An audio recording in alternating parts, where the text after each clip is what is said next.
코스트코 처가이롤 연한 등심 쪽 스테이크 부위와 쌀로 만든 두툼하게 썰은 가래떡에 4가지 야채를 사용해서 조리한 소고기가 넘쳐나는 스테이크 궁중 떡볶이입니다. 마리떡볶이이지 간장과 가래떡을 첨가한 새로운 형태의 찹스테이크라고도 할 수 있습니다. 이 요리는 쉽게 만들 수 있는 것이 특징이죠. 양파와 파 그리고 당근과 버섯 등 4가지 야채와 쌀로 만든 가래떡과 처가이롤 스테이크 2장을 준비합니다. 가장 먼저 처가이롤을 손질합니다. 키친타올로 핏물을 제거하겠습니다. 스테이크 고기가 1장이 아니라 2장입니다. 명칭은 궁중떡볶이이지만 찹스테이크 정도로 고기를 듬뿍 넣는 것이 이 요리의 포인트입니다. 가성비 뛰어난 처가이롤이기에 가능한 조리법입니다. 지방을 과감하게 제거해 주시고 고기는 젓가락으로 집기 좋게 스틱형으로 커팅합니다. 고기 두께가 두꺼우니 연한 등심 쪽을 사용하세요. 가래떡은 밀떡보다는 쌀떡을 사용하셔야 걸쭉한 간장 소스를 만들 수 있습니다. 가래떡은 일반 두께보다 2배 두껍게 썰어주세요. 그래야 풍만한 식감을 느낄 수 있습니다.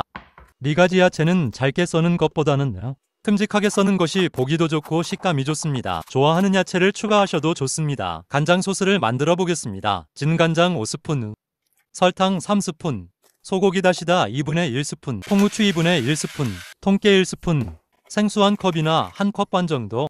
컵의 크기에 따라서 용량을 조절하세요. 내용물을 충분히 저어서 풀어주세요. 충분히 녹여줍니다.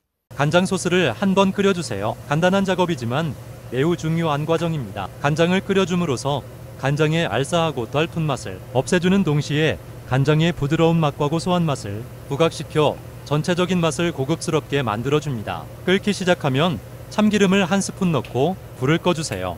별도의 용기에 넣고 식혀주면 완성입니다.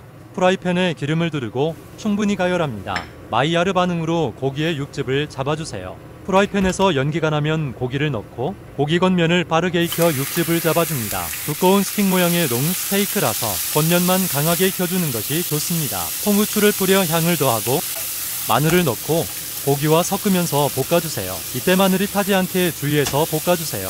기름을 첨가할 때 식용유 대신 참기름을 조금씩 넣어주면서 볶아주세요. 참기름을 넣을 때는 센 불은 피해주세요. 야채는 양파와 당근 먼저 넣고 볶다가 버섯은 나중에 넣고 볶아줍니다. 그렇게 하면 딱딱한 야채와 부드러운 야채의 식감이 비슷해져서 전체적으로 부드러움을 느낄 수 있습니다.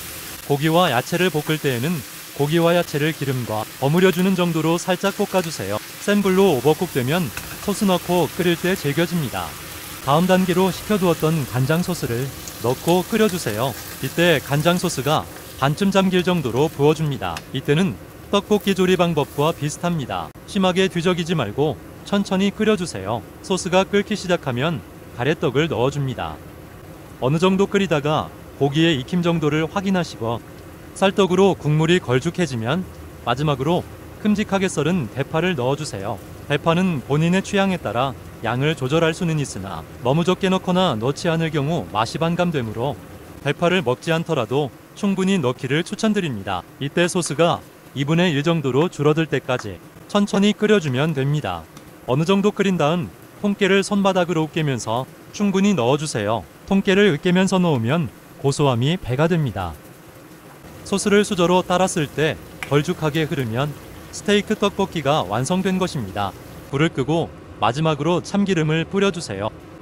쌀떡볶이의 특성상 빨리 먹을수록 맛있습니다. 적당한 접시에 옮겨 담을 때 소스가 걸쭉해야 제대로 잘 만든 것입니다. 간장을 베이스로 만들어 남녀노소 호불호가 없습니다. 처가이롤만 가능한 고기가 떡보다 많은 요리, 간장의 아린 맛을 제거한 부드럽고 고소한 스테이크 황제 떡볶이입니다. 시청 감사합니다.